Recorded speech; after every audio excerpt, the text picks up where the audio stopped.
আসসালামু আলাইকুম প্রিয় কচুয়াবাসী। আগামীর নির্বাচনে আপনারা এমন যোগ্য মানুষ নির্বাচিত করবেন, শুধু যোগ্য প্রার্থী দেখে না, তার আশেপাশের কর্মীগুলো দেখে আপনারা বিবেচনা করবেন যে কোন মানুষের সাথে ভালো মানুষগুলা চলাচল করে, কোন প্রার্থীর সাথে তার আশেপাশের কর্মীগুলা বেশি যোগ্য এবং দুর্নীতিমুক্ত, ইপিজিং মুক্ত, মাদক মুক্ত, দর্শন মুক্ত।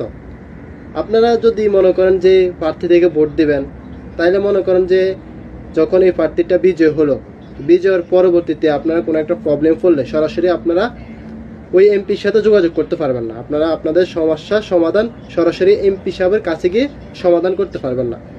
আপনাদের কি করতে হবে? আপনাদের স্থানীয় ওই এমপির যে নেতাকর্মীগুলো আছে ওনাদের দ্বারস্থ হতে হবে।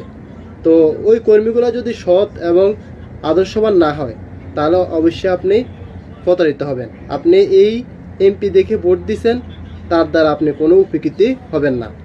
আপনারা দেখেন আমাদের কচুয়াতে দুজন হেভিওয়েট প্রার্থী আছে, এই দুজনের আশেপাশের কর্মীগুলোকে দেখেন। তাদের আশেপাশের যেই প্রার্থীর আশেপাশের কর্মীগুলো সবচেয়ে বেশি আপনাদের কাছে গ্রহণযোগ্য এবং যোগ্য মনে হয়, আপনারা তাকেই নির্বাচিত করুন। তবে এই দিক থেকে আমাদের আশরাফি সাহেবের আশেপাশের কর্মীগুলো আমি যা মনে করি সবচাইতে ন্যায় নিষ্ঠা এবং সততার দিক থেকে সবচেয়ে বেশি এগিয়ে। তাদের বিরুদ্ধে কোনো মাদকে কোনো কেলেঙ্কারি নাই, কোনো দর্শনে কেলেঙ্কারি নাই, কোনো ঘুষখোরের কেলেঙ্কারি নাই। তো আমরা আশা করি যে আপনারা আগামী নির্বাচনে আমাদের আবু নসর আশরাফি সাহেবকে বিপুল ভোটে বিজয় করে সংসদে পাঠাবেন।